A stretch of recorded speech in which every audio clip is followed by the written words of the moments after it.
بالله من الشيطان الرجيم بسم الله الرحمن الرحيم الحمد لله رب العالمين الرحمن الرحيم مالك يوم الدين إياك نعبد وإياك نستعين اهدنا الصراط المستقيم صراط الذين أنعمت عليهم غير المغضوب عليهم ولا الضالين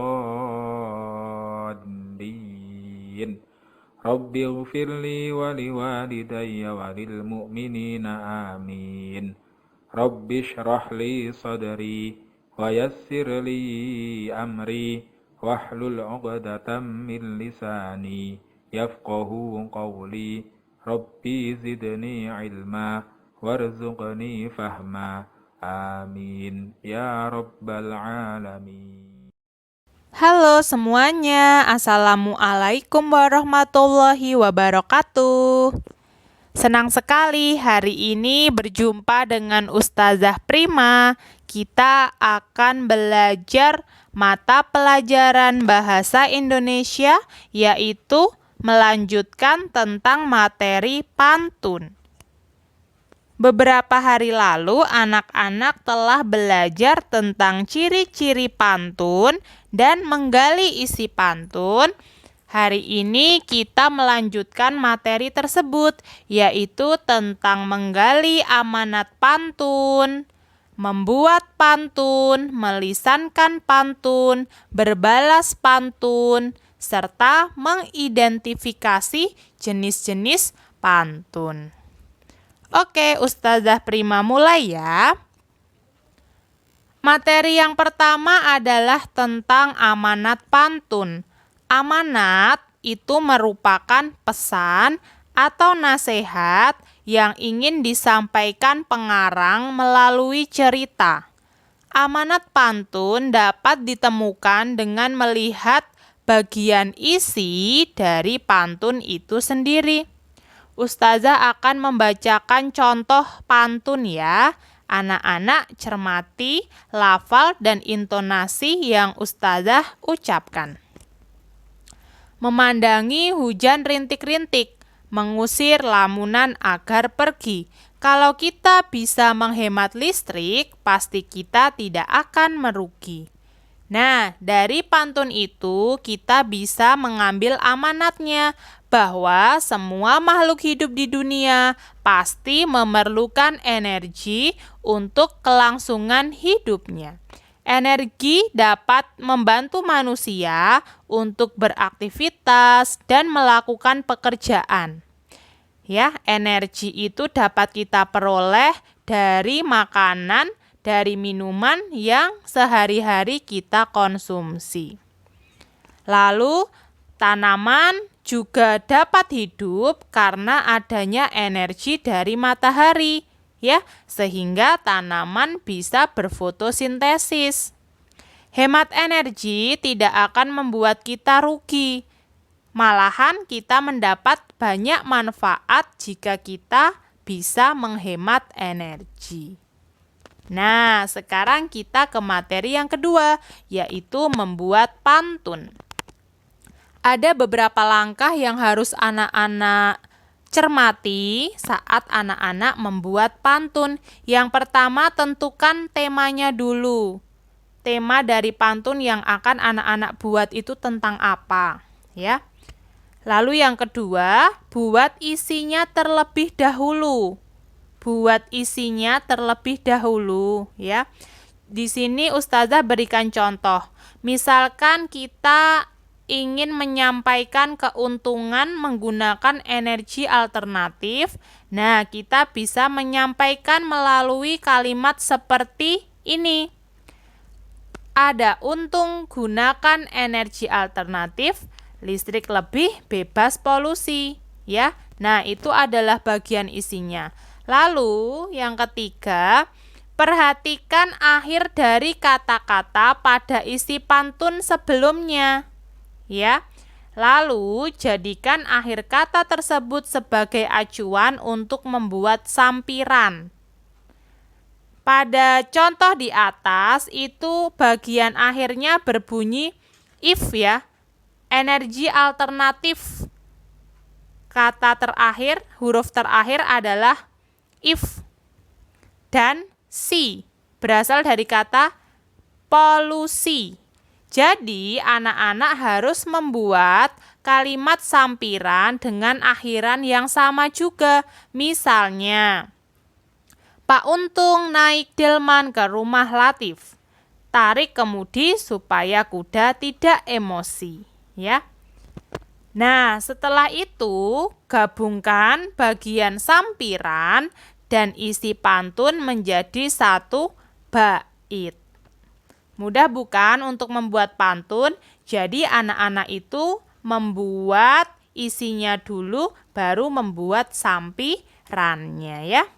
Oke, materi berikutnya adalah melisankan pantun hasil karya pribadi.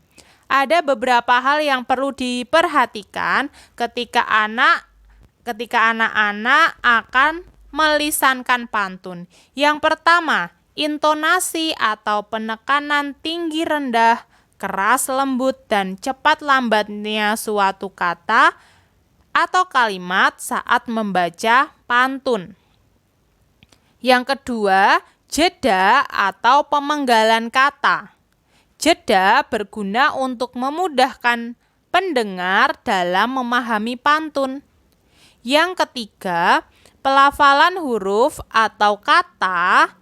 Pelafalan kata saat membaca setiap kata di dalam pantun perlu diperhatikan agar tidak menimbulkan makna yang berbeda. Dan yang terakhir, volume suara atau keras lemah ucapan harus jelas terdengar ya. Ustazah berikan contoh dalam melisankan pantun berikut. Pergi malam pulang pagi membuat orang menduga-duga. Mari kita hemat energi agar bumi tetap terjaga. Nah, pantun tersebut di atas berisi ajakan untuk kita hemat energi agar bumi kita tetap terjaga dari pemanasan global ya. Oke, materi berikutnya adalah berbalas pantun. Nah, berbalas pantun ini kita harus lakukan dengan pelafalan dan intonasi yang tepat. Bagaimana kita bisa tahu lafal dan intonasi yang tepat? Nah, ada beberapa hal yang perlu diperhatikan. Yang pertama, pastikan kamu mengetahui apa tema pantun tersebut. Yang kedua, balaslah pantun sesuai dengan syarat-syarat pantun, yaitu menggunakan sajak ABAB. Yang ketiga, pantun yang kamu buat harus berisi sampiran dan isi. Lalu yang terakhir, gunakan intonasi, lafal, jeda, dan volume suara yang tepat. Oke, Ustazah berikan contoh. Jalan pagi ke pasar rawa bening. Jangan lupa lewat jalan utama. Hemat air dan energi memang penting demi kelangsungan hidup bersama. Oke, nah tradisi berbalas pantun ini merupakan sebuah tradisi yang khas ya, yang bisa kita temukan dalam prosesi upacara pernikahan adat Betawi. Upacara pernikahan adat Betawi yang memadukan silat dan pantun berbalas ini disebut sebagai tradisi palang pintu ya. Biasanya saat kedua keluarga bertemu, ini nanti dari pihak keluarga laki-laki dan dari pihak keluarga perempuan ini memberikan satu wakilnya untuk melakukan tradisi palang pintu ini ya, memadukan silat dan pantun yang berbalas ya. Oke, materi selanjutnya adalah mengidentifikasi jenis-jenis pantun. Jenis-jenis pantun terbagi menjadi 4, yaitu ada pantun nasihat, pantun jenaka, pantun teka-teki, dan pantun agama. Yang pertama adalah pantun nasihat.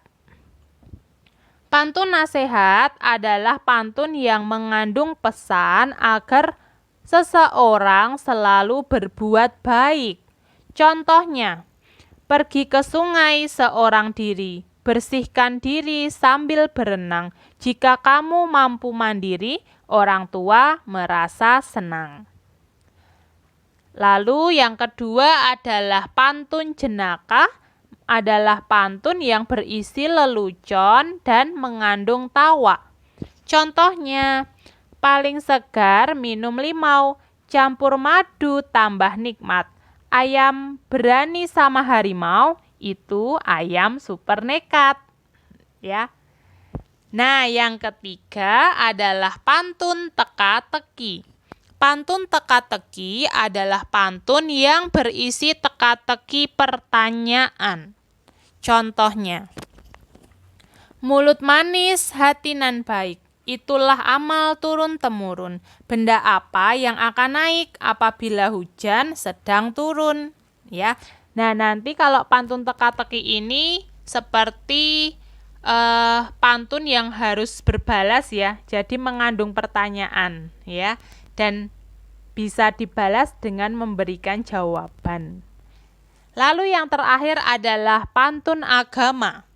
Pantun agama adalah pantun yang berisi nasihat yang berpedoman pada aturan-aturan dalam agama. Contohnya, sungguh indah meja dipahat, tambah nikmat untuk makan. Kalau hidup hendak selamat, taat selalu perintah Tuhan. Ya. Nah, itu tadi anak-anak materi kita pada hari ini ya. Cukup banyak, tetapi bisa anak-anak ulangi lagi, bisa di flashback lagi videonya supaya bisa lebih memahami apa yang Ustazah jelaskan ya. Oke, cukup sekian materi pembelajaran kita hari ini. Kita bertemu lagi di video-video pembelajaran selanjutnya. Semoga berguna dan bermanfaat. Silahkan setelah ini anak-anak bisa mengerjakan tugas yang Ustazah berikan. Ustazah akhiri, wassalamualaikum warahmatullahi wabarakatuh.